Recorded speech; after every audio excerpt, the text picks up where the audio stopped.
Magandang tanghali, ako po muli si Benison Estareja at meron tayong panibagong update patungkol sa ating monitor na si Typhoon with international name na Fongwong at may local name na Uwan as of 11:30 a.m. araw ng Lunes. Huling namataan sa may West Philippine Sea ang bagyo at mabagal na kumikilos palayo ng ating kalupaan. 135 kilometers west-northwest ng La Union as of 10 in the morning. Taglay ang hangin na 130 kilometers per hour malapit sa kanyang gitna, so patuloy ang paghina nito sa ngayon at may pagbugso hanggang 160 kilometers per hour at kumikilos west-northwest at 20 kph. Base po sa ating latest satellite animation, kung mapapansin po natin, patuloy pa rin ang mabagyong panahon sa malaking bahagi po ng Luzon, kabilang ng northern portions, Ilocos Region, Cordillera and Cagayan Valley, magi dito sa may Central Luzon, Calabarzon and Metro Manila, pabugso-bugso pa rin po ang mga pag-ulan at hangin. Direktang epekto nitong si Bagyong Uwan dahil sa ngayon malaki pa rin po ito kahit ito ay nasa may West Philippine Sea na.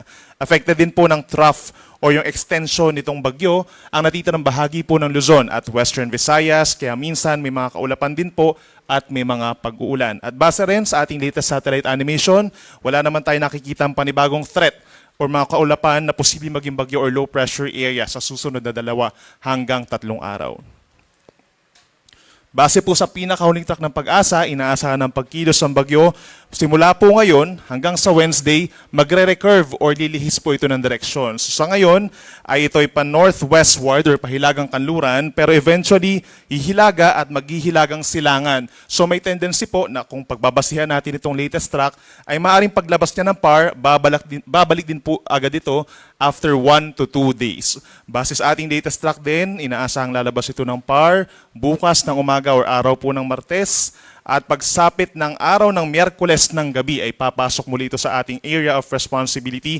Bahagi itong Taiwan po ng ating area of responsibility at doon siya posible maglandfall sa may central portion ng Taiwan at lilihis ng direksyon patungong pahilagang silangan, lalampas dito sa may northern Taiwan at posibleng humina na bilang isang low pressure area dito sa may Okinawa, Japan sa umaga po ng Biyernes.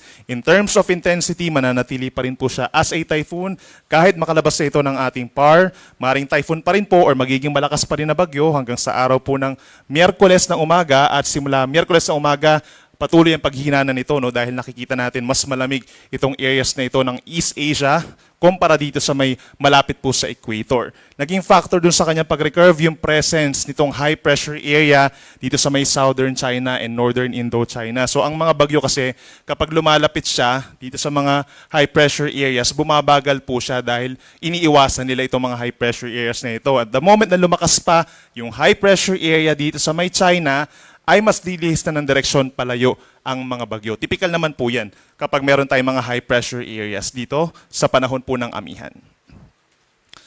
Kung babalikan po natin yung ating landfall point po ay dito sa may Dinalungan, sa Aurora, kagabi 9:10 p.m.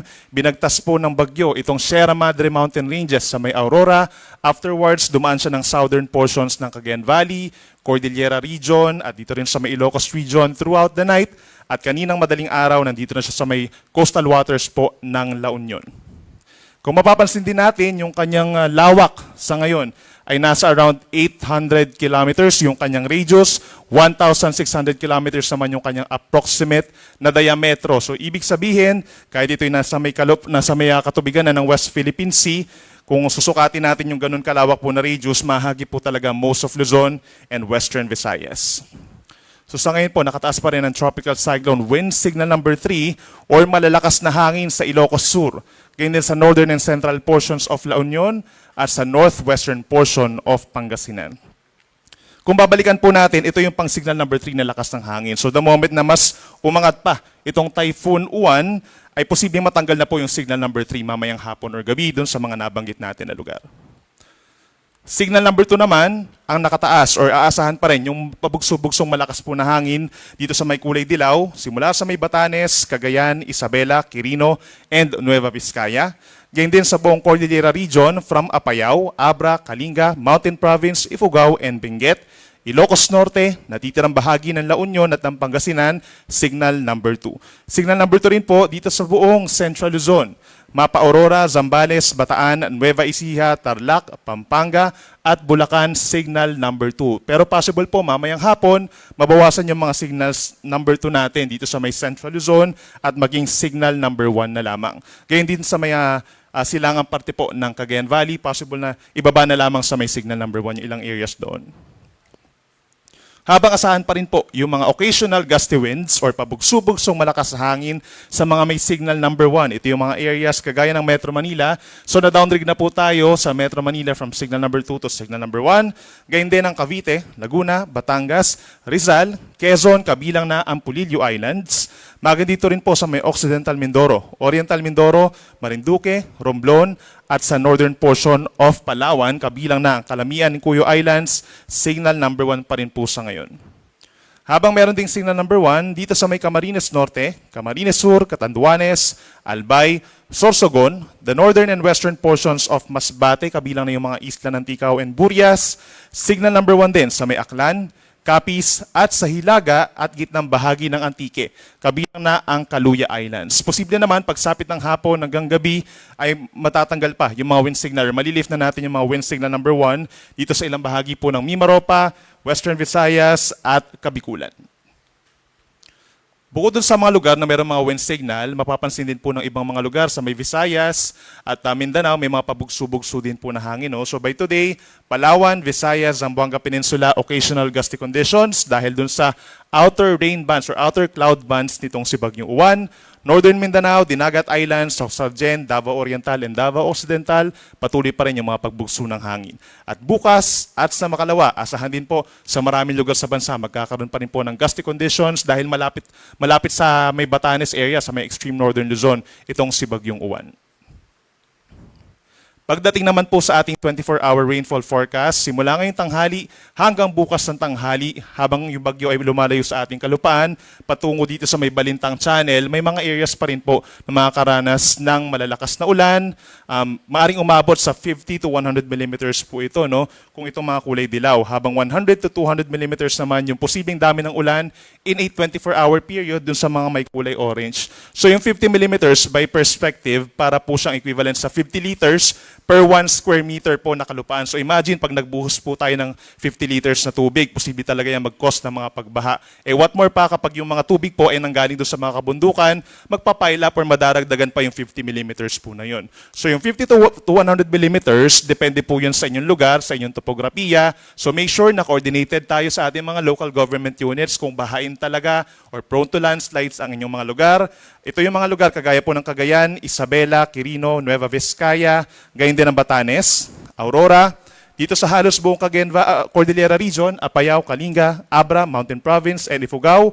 50 to 100 millimeters din sa may Ilocos Provinces.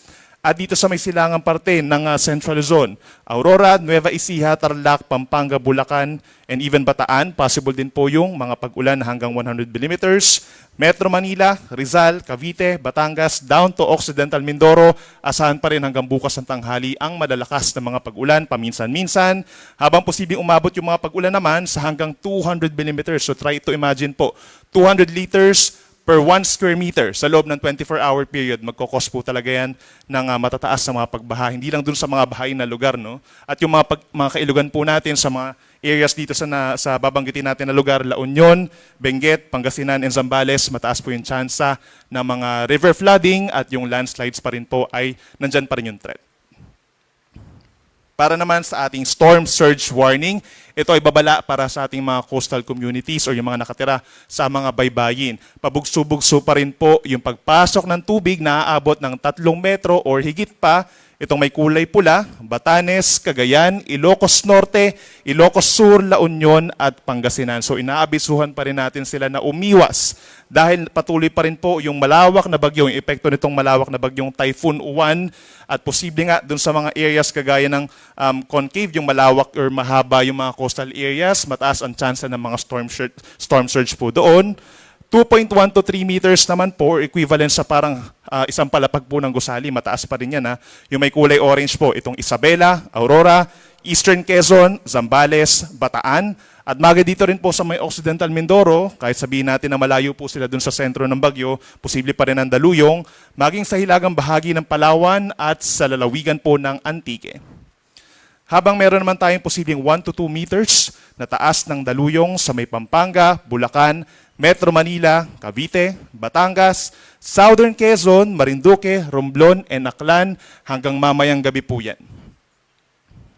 Para naman sa gale warning, ito naman ay babala po para sa mga magsisi travel, no? Yung ating mga barko, mga bangka, mga nangingisda. Ito ay babala po sa kanila kapag meron tayong gale warning, automatically po delikado na agad yung ating mga yung mga alon doon. No? So make sure na coordinated tayo sa ating mga local government units, yung ating mga coast guards po na nakamonitor sa ating mga baybayin, hanggang 8 metro dito sa may northern and central Luzon. So Batanes, Cagayan, Isabela, Ilocos Norte, Ilocos Sur, baybayin ng La Union, Pangasinan, Aurora, hanggang dito sa may Zambales and Bataan, posible ang hanggang 8 metrong mga pag-alon. Habang dito naman sa Metro Manila, mga 4.5 meters.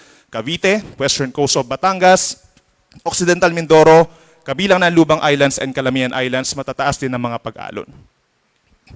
At yan muna ang latest mula dito sa Weather Forecasting Center po ng Pag-asa. Every 6 hour na po yung update natin. So mamayang alas 5 ng hapon, meron muli tayong panibagong weather report. Ako muli si Benison Estareja. Mag-ingat po tayo.